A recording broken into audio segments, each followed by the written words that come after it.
Hi everyone, my name is Munya. And I'm Dionne. And welcome to the very first episode of Page Blockz.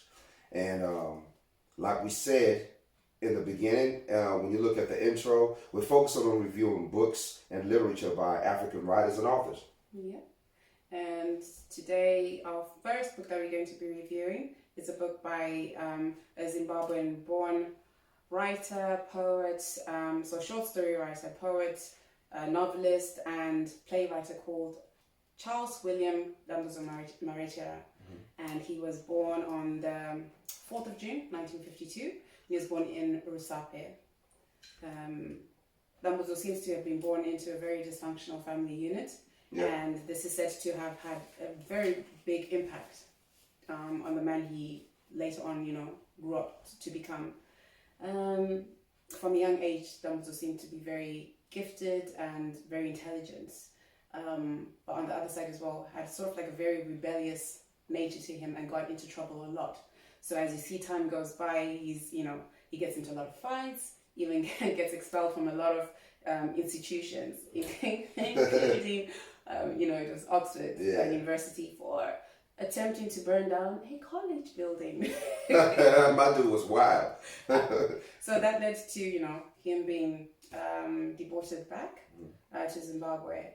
Again, when we talk about his childhood, it was quite traumatic. And we see Dambudzo using writing as a way of escaping all the things that were going on, in the environment and around him, be it with his family or the society at large.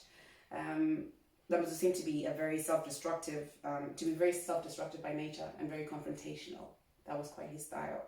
And that's not to take away from all the amazing work that Dambudzo did. Very prolific writer, a lot of accolades, under his belt. Yeah, most definitely. But yeah, it's quite sad because he passed away on the 18th of August, and that was, I think, 1987. 1987. Yeah, 1987. 1987. You're right. And he died from a AIDS-related complication, which I think was pneumonia. And when we look at the way he died, it was, very telling of the life that he had lived. But he had sort of like an oblique outlook on life. And, others called him an extensionist, others called him a nihilist as well. And again, all forms, so even he had an alcohol problem, and all of those things seem to be a form, again, of escapism. Totally. Yeah, so, by the time he died, he was sort of like living a rogue and reckless lifestyle. He was living in poverty, he was couch surfing from place to place, living in the streets. Sometimes, I think, I know an older dude before that used to say, when I read the book back in the day, and they used to say he used to be at Hanada Gardens in the park. Writing on benches. On benches, and he had like a typewriter or something. I don't know if that's true or not, but a lot of vandalism was also a lot of problems. So very anti-authority. True. So yeah, I think that's the sort of like summary of who Dambudzo was. Yeah. True. So his book, House of Hunger, right here. This is what we're going to be reviewing today, and it's a collection of 9 stories in here. And basically, it's like vivid accounts of incidences around colonialism, violence, oppression, identity crisis, poverty, and a lot of political issues. Yeah. So that's what that's what we're reviewing. We're gonna try and look into it in detail. But for me, one word summarizes the tone of the work in there, and that's pain. A lot of pain. What do you think? A lot of pain from the beginning. From the beginning to the end. And we're like, can you cut us some slack? A lot of pain. A lot of pain. I agree with you. So very melancholic tone, laced with satire, and it sort of robs us from that happy place. Most books at least set you up with a hero or some sort of hope at the end. But no, not Dambudzo. And not definitely The House of Hunger. I think when you look at how he writes and the stuff that's in it, I feel like he meticulously constructs and communicates his stories using like normal characters, like it's your everyday people, like your friend, somebody you might have went to school with, even his own parents. but the backgrounds of these people that he uses are like so dark, right? For example, he got this lady he went to school with, and she was good in school. Later on in life, she become a prostitute, and he talks about what she goes through and some of the dark things that she goes through. There's also like a dude that he knows. I think they went to school together. They went to university together, and he was getting beat up and all that. And he later becomes an informant and stuff like that. So yeah, so I think, and it does not end there, because he even does the same thing when explaining or getting into issues around his own parents and infidelity. It's very, it's very like a narrative type of writing style, but it go deep. Like when we talk about that, it's sort of, he doesn't have that. It's not sequential. It's not linear. It's just all over the place. So there's no structure to the plot itself. And it sort of feels like you're in a labyrinth. And just as soon as you think you're getting somewhere, it takes a turn. So he's got this really great element of delivering surprise and ambush. Yeah. Like, and for us, it sort of like leaves you confused, but then because he delivers it in such an artistic and articulate way. It's like a rat. I liken it to a rat. Like when a rat is biting you, right? It's blowing. It's biting you and it's blowing. So you really don't feel it until afterwards. You're like, oh damn, and that's what it feels like.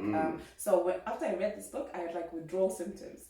And then in my mind, I'm trying to play out like, okay, I need to know what happened. But yeah, like you spoke about all the other characters, but the main thing is like, the main character doesn't have a name. And that's very telling. Like you're saying, it's so relatable. So literally anyone can slot their name into that character. So I think it's this brilliant way of writing. Absolutely. When we spoke about this during the promo, when we both read this book, we read it when we were quite young. I was a teenager, and I kept remembering, like, it was sort of like, I felt like I had to do it like underneath the table or something. Because it was so explicit and so graphic. The language in there is something else. Really vulgar. He doesn't leave anything, But and then, like you're saying, there's a lot of relative stuff to his own personal life. So when we talk about the sexual abuse, the mental abuse, and the physical abuse, definitely a lot of pain.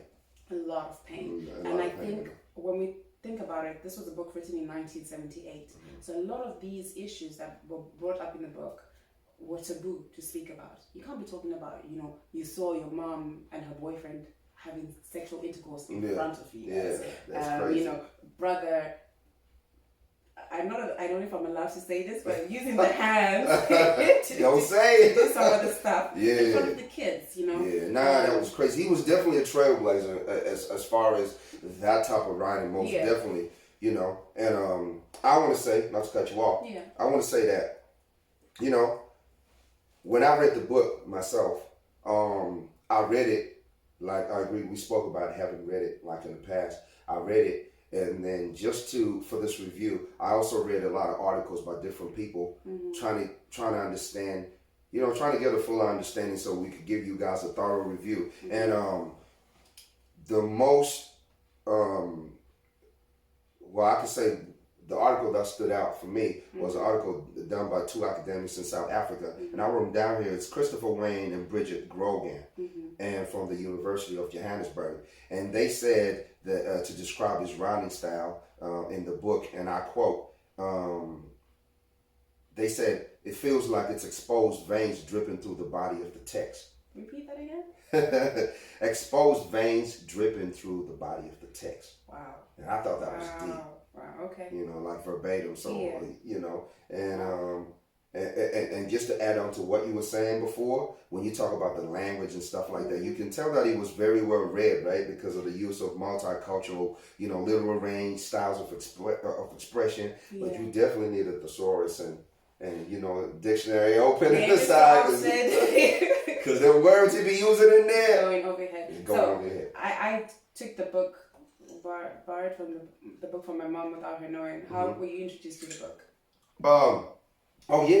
My dude Leonard, man. Shout outs to my dude Leonard. He is in South Africa now. I grew up with the dude who was very tight.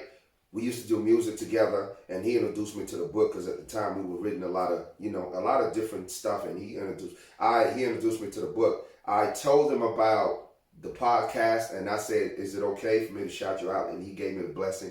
Shout outs to my brother Leonard, man. Hey. So interestingly enough, right, the original title of the book was called "At the Head of the Stream," and then the publisher decided that wasn't a great look for the book, and then they changed it to "The House of Hunger." So I found that quite interesting, and I was trying to sort of like think of ways or reason, like, you know, the thought process of why Dambudzo would have originally thought about that, you know. But I think right now, maybe because that's all we know now. Yeah. You know. Yeah, you can't. Hey man, it's like you can't imagine Michael Jackson's Thriller being called something else. You know what I'm saying? I digress though, but yeah, it's House of Hunger. It's a good, yeah, you can't really like. You know. But anyway, so what are we going to talk about next now? What's the next? We're going to talk about. So we spoke about, you know, his writing techniques and stuff like that. And then, so now we just go to our final thoughts of the book. Again, you know, I felt like the book was quite prophetic. In the way that it predicted sort of like post-colonial issues that a lot of particularly third world countries go through. And I think even when we look at our society right now, in terms of a lot of African countries, and this is not just exclusively saying that it's just African countries that go through this, but a lot of the issues are still prevalent, you know, and relatable. So I think he was just a man way ahead of his time, and very misunderstood from my perspective. I agree. But yeah, I agree. And one thing that I think I probably should have said it earlier, it's clearly when you were talking about he had issues, it's clear that he had some sort of mental illness, right? Which perhaps kind of fueled his writing style, you know. So you could argue that it made him better, but but socially he was obviously a little bit socially awkward, and I say that lightly because, you know, obviously it's just judging from everything, but you know, just his mental condition, because he would talk about hearing voices and everything, and the social condition, the mental illness, and just the time we're talking about, you know, pre and post colonial, right? It's just adds to the potency of the storytelling of how we say. So I think it's something that you definitely got to take into consideration. And, you know, the language, like what we were talking about and everything, it seemed to be fueled by like colonial Rhodesia, you know, and the living conditions, the social conditions, the prejudices and stuff like that. And I beg your pardon. And there is very much like a lot of antagonism as far as, you know, the heroes and the people that were like, you know, were heroes and people that society brought out there on the pedestal as being heroes. There's a lot of it, and I'm pretty sure the youth of that day had issues with that, so it's very highlighted in the book. But yeah, that's what I wanted to say, and to close on that, to say that this book definitely reflects on the strong political, social, and economic dissonance as well. And I think, like I was saying, I'll just touch on a few things that you said. You know, like we're saying that he's a man who was sort of probably born the wrong era. Because when we talk about mental health issues, just for argument's sake, if he was born any time closer to, you know, where we are now, you know, there would be a lot more access to help and resources that would, you know, perhaps have helped him manage those situations. And for me, I always question whether he had a mental illness or whether it was the other way, where he was a creative genius, and because you're not able to harness that talent or gift, it overpowers you. And then sometimes that could then lead, you know, we see a lot of people having mental breakdowns, and, you know, because of stress, but just because of who they are, it becomes a gift and a curse. Kanye West had a mental breakdown, but he's a millionaire, right? But then he's got, he has bipolar, you know, again. So it's always a heavy burden, you know, to carry when you have such a prolific gift. But for me, he also, when we look at the trauma that he went through as an adult, he sort of like had a very twisted perspective on life and very oblique in terms of how he looks at even like women, particularly black women, you know. And like I said, for me, the book had such an anti-climax because there wasn't any solution. They didn't feel like there was any closure. So that left him with withdrawal symptoms. But again, with that tone of helplessness and, that is what I liked about the book. That is actually what I like about the book, because this guy is basically, you could argue that he's just a social commentator, right? He's just really talking about what was going on in his time. He ain't talking about no solutions. He's just talking about what it is in his mind, how he views it. So he basically got a pair of lenses on, or whatever you want to call them, and he takes you in how he smells, how he feels, how he looks at situations. He ain't really trying to say we should do this, how he views the hero. So that is, to me, I would argue to say that is actually the beauty of the book. I think for me the beauty of the book is that it's not sequential, and that he just bounces off from place to place, and then you sort of have, it's like it's a puzzle. You have to tie the pieces together. But I do agree with you, and he, in all fairness, he was a very candid and honest writer. Most definitely. And and that's not to take away, again, like I said, as much as we might talk about all the challenges he went through, that's not to take away from the brilliant work that he that he had. And for me, the biggest thing, like the little gemstones I took away from it, is it took me reading it the second time to understand that House of Fun was sort of like a metaphor, and to the different characters, even to him, Dambudzo himself. It's not, although the country was going through political like turmoil, and there was a lot of poverty, a lot of corruption, so people were literally hungry. But what were they yearning for? When we look at people like Peter, when you initially look at Peter, like from the surface, when you look at Peter, his brother's character, you would think just a little horrid man. But then you start thinking about he went to war. Is it PTSD? I think exactly going through that. Exactly. So is he yearning for healing? Is he yearning for justice? We look at people like Immaculate. Is she yearning? Is she hungering for love? Is she hungering for for protection and security that is supposed to be ideally brought by the person that you're with, who is Peter again, but we see him beating her up, abusing in so many ways. When we look at Harry, Harry is hungry for civilization, but then it's contradicting because Harry is corrupt, He is. So yeah, it's for me. I think that was an eye opener and very cleverly put together. Very good. Yeah, it's definitely very, very cleverly put together. It's an intricate piece of work, to say the least. Yeah, and like when we talk about alienation as well, it's like the very same thing that's supposed to elevate you creates, is your demise. We talk about that scene where he gets home and then he's beat up because he's speaking to his mom in English. Yeah. That's crazy. Because obviously you go like to school. you go to school and learn. And his father beat him up because his mom's was like, he was speaking in English. And then he tore the books though. Yeah. He tore it.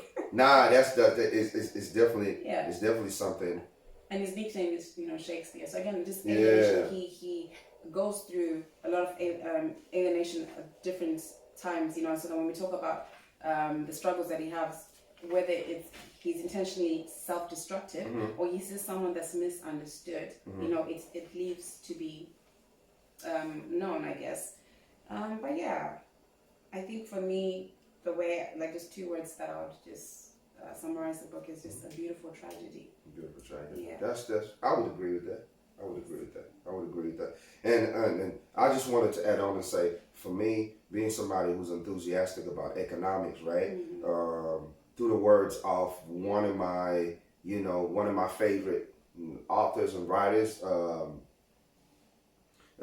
Neely Fuller talks about the 9 areas of human activity, which is entertainment, education, economics, sex, labor, war, and all of that. When you look at the entertainment choice of what they're doing, a lot of people back then are going to beer halls. That's when they're picking up prostitutes and stuff like that. The education, what you've been talking about, speaking English, and the social systems where it's like it's a very lot of like antagonization from intrinsic as well as a person, and the education system, and just the sign of the times of what's going on and how it conflicts just a personal situation, and basically having a European way of living in Africa. And even when you match it to what's going on over here in the UK, I looked at it at the Beveridge Report in 1942, which talks about the 5 evils in society, which is poverty, poor education, healthcare issues, poor housing, and unemployment. It's the same thing he's talking about. So when you look from an economic point of view, which is, like I said, that's my area of interest,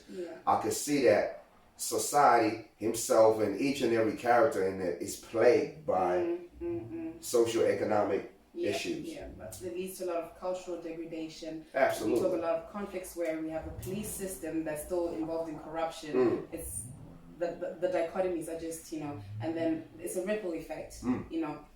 Poverty then leads to people having to make choices that maybe they wouldn't necessarily make, going to things like prostitution, stealing, do you understand, different things. So where people feel backed into a corner by the very same thing that's, supposed to free you. So it is quite sad, but again, still relatable. Very relatable. Very relatable to, as a matter of fact, quickly, I just wanted to say, like in the House of Hunger, when you go on page 65, it's something that made me think about Instagram and social media, right? I'm going to try and read it as fast as I can because I don't want to bore you guys with it, because I know you guys are going to buy the book, right? And you're going to read it for yourself, right? It's on page 65, and he talks about young women. He says, the black young woman's life. She is bombarded daily by a TV network that assumes that black women are not only ugly, but also they do not exist unless they take in laundry, scrub lavatories, polish staircases, and drudge around in a nanny's uniform. And she is mugged every day by magazines that pressure into buying European beauty and the advice columns, and have such nuggets like understanding is the best thing in the world. Therefore, be more cheerful when he comes home looking like thunder. A whole bunch of stuff he talks about. A lot of mental conditioning. And it's so, like we said, it was written like 1978. Like, it's crazy. Still relevant. It's so relevant.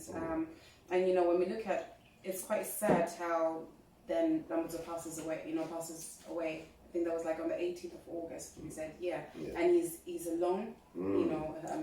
Sad.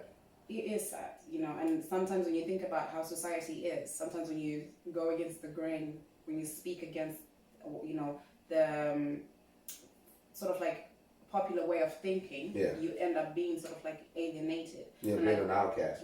Thank you, social misfits. And for me, again, that's why I keep posing the question, was that what he was? A social misfit? It's a relevant question. It's something that definitely we got to look into it further. Like they say, right? They always say, like, you always celebrated when you did. And we can speak, that's true of a lot of heroes where we'll read about it, but when they're actually alive, we don't realize the magnitude of their works. And I think this dude is one of them. Yeah, but you guys let us know what you think, was he a social misfit or... Oh, yeah, absolutely. Comment in the comment section, share the content. If you have any suggestions on how we can, what areas you want us to explore a little bit better to make the conversations better, books and everything. Like we said in the intro, this is it's basically just like, we want to make reading cool again. You know what I mean? But before we even go there, let's not forget the one section that we want to talk about. I want to talk about on a scale of 1 to 10. For me, this book is I want to give it like a 6.5, going into 7.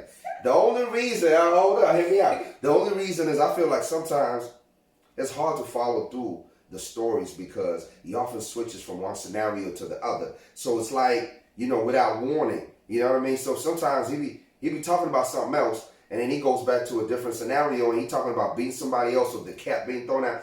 And it takes me a minute to be like, so that's my only critique. I don't know, what do you think? For me, that just makes the book, I would give it an 11 out of 10. I just think it is way beyond its time. Hello. Well, you should just learn to keep up. Whatever. But it does feel like a puzzle, you're putting the pieces together. I think you do need that intellectual commitment to read the book. True. Once you start getting into it, it's really beautiful. Yeah, so I enjoyed it and I would read it again. Yeah, it's definitely, we'll definitely recommend you guys to go by. We're going to put the link, the Amazon link, below so you guys can click and go right through it. And the next book that we're going to be reviewing is called No Roses From My Mouth by Stella, Nyanzi from Uganda. Real dope book, and that's what we're going to be talking about next. And we'll put the link as well. Oh, yeah. Back here. Yeah, for sure. Yeah, and just to mention that, this episode is sponsored by... Spell Clothing. As you can see, we got the merch. We're looking fly. Yeah. You don't have to spend a lot of money to look fly. You know, you can't get that Balenciaga top. No. You can't get that Balenciaga jacket, that Moschino, Versace. I can't even pronounce it. You can't get. Don't worry about it. Follow these guys on Instagram and Spell Clothing. Get in the DMs. You can order all colors available, different styles, S edition, beanies, scullies, snapbacks, tracksuits, baby wear, gym wear, the whole nine. So yeah, this is Spell Clothing. As you can see, we're looking dope. So yeah, get at it. And I think all that's left is our QV of the week, which is our quote or verse of the week, where basically we extract any little piece of literature, whether it's from a verse, a song, or anything. Yeah. So I'm the first one to go, and I chose a sentence from a song called A Very Limited Edition from a Zimbabwean artist called Probeatz. And the sentence says, in the Shona language, which is Zimbabwean language, havazive kuti havazive, which basically translates to they don't know that they don't know. For me, that went over a lot of people's heads. And it's dope. It is dope. Like, when you think about it. It's a dope young man, Probeatz, man. And I rate that guy. Yeah, I rate him. And we'll put the link below again, just in case you want to listen to the song. But for me, it was very telling again to what we're going through right now. We are now living in an age where we have got so much access to information, and you know it's up to us to not live based on assumptions, not to live based on trends or you know what's popular, and not just be fed information, but actually start decoding and you know doing our own research and read. Like what we're talking about, we're trying to make reading cool again, you know, because you eat food every day so that you can keep your body fueled. You exercise when you can so you can keep your body fit. You know. The mind as well is a muscle, and we have to feed the mind. And like one of our hashtags is Edify the Mind. So for me, again, it's like you don't know until you know. No. So that the only way to know is when you actively do something about it. And then what you do with that information is something else as well. So yeah, QV of the week, Havazive Kuti Havazive by Probeatz, taken from the song Very Limited Edition. That's what's up. So guys, that's been the first episode of Page Blockz. We got some more content coming. Comments in the section, you know, just drop the comments in the section. Share it as much as you can. Rock with us, support us, and you know, hey, let's do it. And that's been that's been it. Any final words? So that's it. All right. Until the next episode, and remember to stay safe, guys. Yeah. All right. Catch you on the next one. Peace out.